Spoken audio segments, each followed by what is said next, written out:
Dans la paracha de Chayei Sarah, sur le pasuk Veiten li et me'arat hamarpela asher lo, quand Abraham, après le décès de Sarah, il doit aller acheter la me'arat hamarpela qui appartient à Ephron, il se tourne vers le peuple de Chet et il leur demande à ce qu'Ephron vende cet endroit avec la me'arat hamarpela.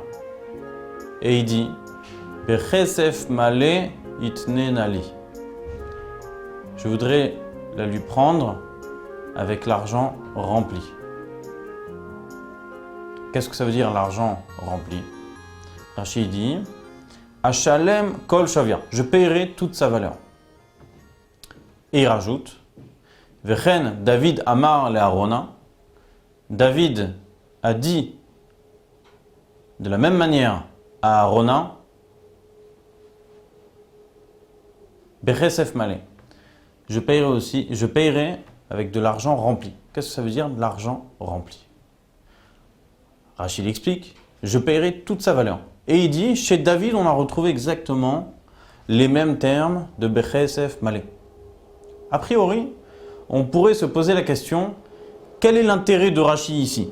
Rachid, il dit des mots sur lesquels on devrait s'arrêter sur leur précision. On sait que chaque mot dans Rashi est précis. Et bien là, si Rashi dit Bechesef male, et il explique, il a besoin de l'expliquer, c'est qu'il y a quelque chose que nous ne pouvions pas comprendre avant. Donc il dit Bechesef male avec de l'argent rempli, et il explique, ça veut dire payer toute la valeur. Or, on sait que si Rashi dit payer toute la valeur, au lieu de dire l'argent rempli, ça veut dire toute la valeur. Rashi rajoute et il dit ça veut dire payer toute la valeur.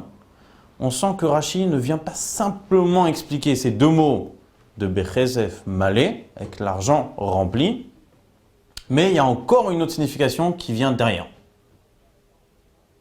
D'autant plus que la preuve qu'il amène en disant David a dit à Arona de la même manière Bechesef male avec l'argent rempli, il y a aussi là une différence par rapport à la manière dont Rashi explique ou amène des preuves habituellement, où il dit, c'est marqué aussi dans tel endroit, Bechesef male. Donc on sait qu'il y a une comparaison entre ici où c'est marqué Bechesef male avec de l'argent rempli, et dans cet endroit-là où c'est déjà marqué Bechesef male avec de l'argent rempli. Mais là, Rashi ne se suffit pas d'amener ces deux mots-là, et il dit, Ren David amar le Arona. Et ainsi, David a dit à Arona. Quel est l'intérêt de Rashi ici? De venir nous raconter l'histoire de ce qui se passe là-bas, au lieu de nous amener simplement les deux termes qui nous concernent, à nous pour l'explication. On aurait pu expliquer que ce que Rashi veut ici préciser, c'est simplement enlever la possibilité de dire que Bechesef male, ça a une autre signification que payer toute sa valeur, puisque d'habitude, le terme d'argent rempli n'est pas utilisé sur l'argent. Sur quelque chose, sur un seau, on peut dire il est rempli ou il est vide. Sur un récipient, on peut dire de cette manière-là. Mais est-ce qu'on peut dire sur une somme d'argent qu'elle est remplie ou qu'elle est vide? On peut dire qu'elle est manquante ou qu'elle est complète, mais on ne peut pas dire qu'elle est remplie ou vide. Alors Rashi vient et nous dit, c'est aussi marqué dans un autre endroit, Bechesef male. Mais on sent quand même qu'il manque quelque chose. Rashi veut nous apporter une précision en nous racontant que c'est bien David qui dit la même chose à Arona, qui dit aussi ces deux termes de Bechesef male. On aurait pu essayer de dire, quand Abraham il dit à Ephron, je paierai l'argent rempli, j'aurais pu croire que Abraham à ce moment-là il dit, je paierai avec des grosses pièces. Ça veut dire des pièces de monnaie qui peuvent se monnayer dans n'importe quel pays du monde. Or, on sait qu'il y a des petites monnaies qui sont locales et qui sont difficiles à exporter à l'extérieur puisqu'on sait que là-bas, elles n'ont aucune valeur. Personne n'est intéressé par cette monnaie-là. On aurait pu croire qu'Abraham, il veut payer avec ces grosses pièces. Donc c'est pour ça qu'il dit Bechesef male, avec de l'argent rempli. C'est de l'argent qui a une grosse valeur puisqu'elle se monnaie aussi dans les autres pays. Mais Rashi vient et il dit non. C'est pas ça l'intention d'Abraham quand il dit Bechesef Malé. Son intention, c'est de dire quoi? C'est de dire, vous m'avez proposé de la prendre gratuitement, cette terre. La Meharat à Marpella, cette grotte dans laquelle je veux enterrer Sarah, vous me la proposez gratuitement. Et d'ailleurs, ça fait partie de la suite des versets dans la Torah, puisqu'ils sont en train de lui proposer de la prendre gratuitement. Il lui dit non, Bechesef Malé, je la payerai avec de l'argent rempli. Rashi dit, ça ne peut vouloir dire que je payerai toute sa valeur. Ça, c'est les mots de Rashi. Je payerai toute sa valeur. Voilà ce que Rashi veut nous expliquer.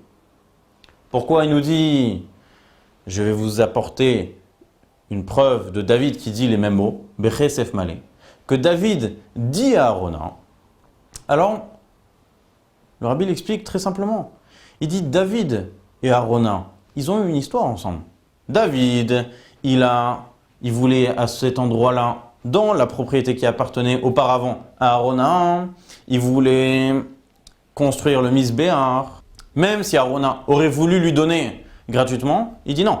Pourquoi? Parce que cette terre-là, je vais construire dessus un Misbéar, un autel sur lequel on va porter des sacrifices dans le temple à Jérusalem. Et pour cela, je veux que cet endroit-là, il appartient entièrement au peuple juif. Donc je te le rachète d'une manière à ce que tu ne viennes jamais dire cet endroit m'appartenait et c'est moi qui voulais offrir. Parce que dans ce cas-là, tu auras encore une petite partie et encore un petit intérêt dans cet endroit-là. Tu n'as plus aucun intérêt et aucune partie dans cet endroit-là à partir du moment où je la payerai. Et Avraham Avinu, il fait exactement la même chose.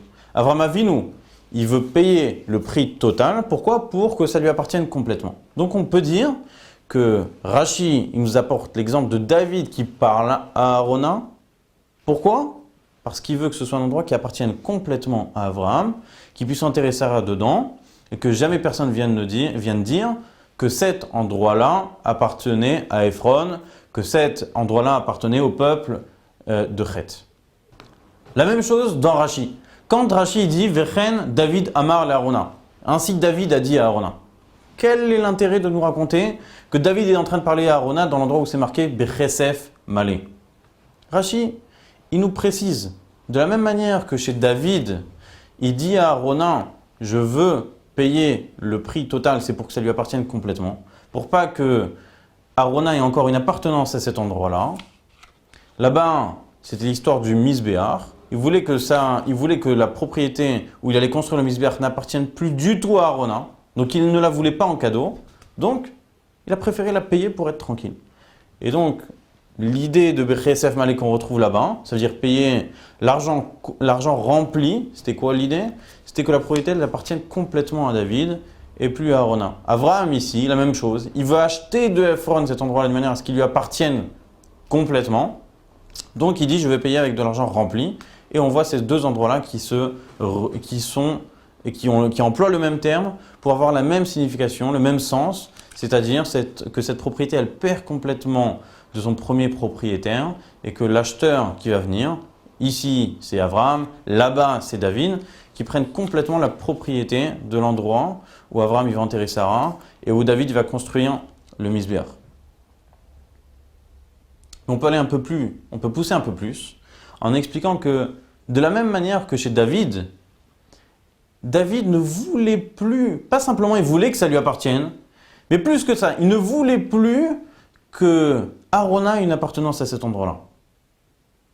Pourquoi? Parce qu'Arona, c'était un ennemi du peuple juif. David, il avait conquéri cet endroit-là, c'est-à-dire qu'il était parti en guerre d'Avis pour conquérir définitivement la ville de Yerushalayim. Et donc, il a renvoyé Arona. Et puisqu'il avait conquéri, comme c'était la loi à l'époque, quand il y a une conquête qui est faite, la terre appartient à celui qui l'a conquérie. Cette terre, elle appartenait à David déjà. Seulement, David, il voulait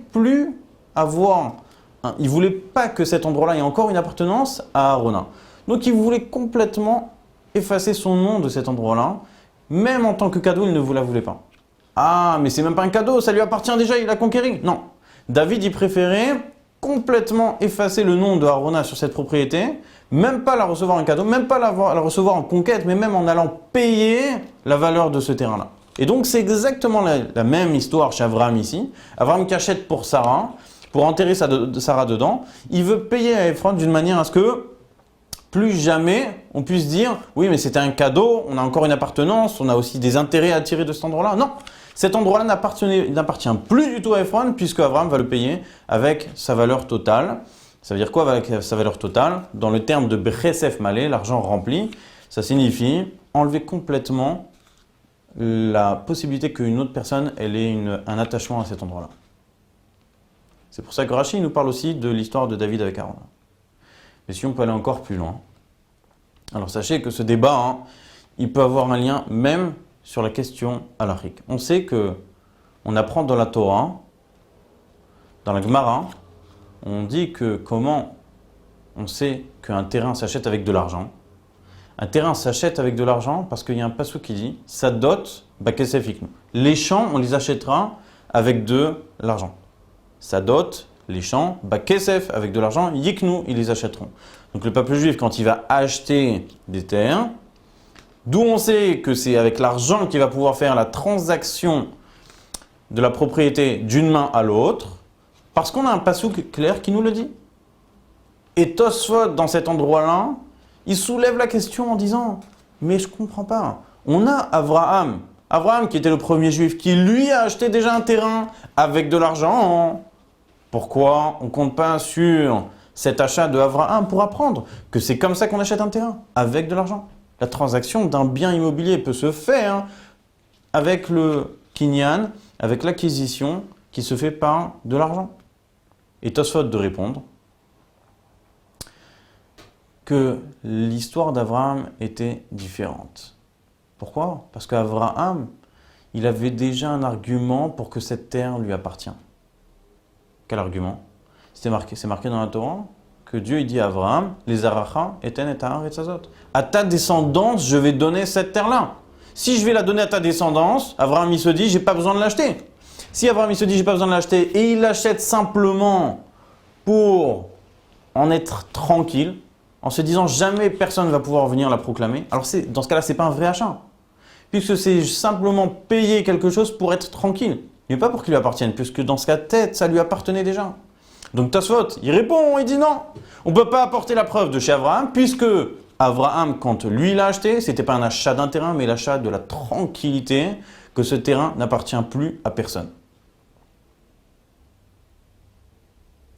Donc ce sujet, cette précision que Rashi apporte dans son commentaire sur le verset, en racontant l'histoire de David avec Arona, qui lui a dit le même terme de Bechesef Malé, c'est exactement ça, c'est exactement le sens que ça peut donner, pas seulement dans l'explication, mais ça peut même toucher un sujet halachique. Et pour finir, puisque vous savez que chaque sujet a son enseignement, alors sachez que dans cette histoire d'acquisition, nous aujourd'hui, en étant en exil, en étant dans cet environnement matériel dans lequel on est obligé de s'investir pour pouvoir vivre et survivre, alors sachez que c'est exactement de la même manière qu'on doit s'investir. On doit s'investir comme Abraham l'a fait, comme David l'a fait aussi. On doit faire en sorte que tout notre entourage soit une acquisition totale. Acquisition totale à qui? Mais à Kadosh Baruch Hu. Ça veut dire quoi? C'est-à-dire qu'il faut que quand on rentre dans une maison juive, la maison juive, elle respire et les murs sentent la maison juive. On sent la présence de Dieu dans cette maison. Comment? Ça peut être avec une tzedaka dans une chambre, ça peut être avec des livres de Torah dans la salle à manger, ça peut être avec plein d'autres choses qui peuvent signifier la présence de Dieu dans cette maison-là. De manière à ce que quand on rentre dans la voiture d'un juif, on sent que c'est une voiture juive, on sent que c'est une voiture qui appartient au judaïsme, à Kadosh Baruch Hu. De manière à